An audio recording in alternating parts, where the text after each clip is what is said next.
Turning the engine 1N280.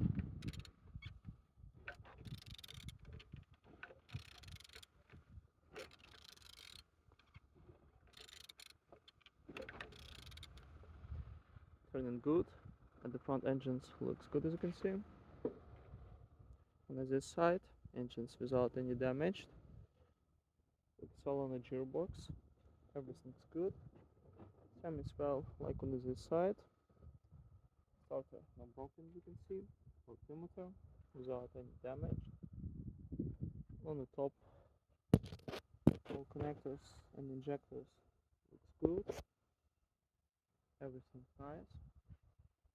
On the bottom, all sound without any cracks, no leaks.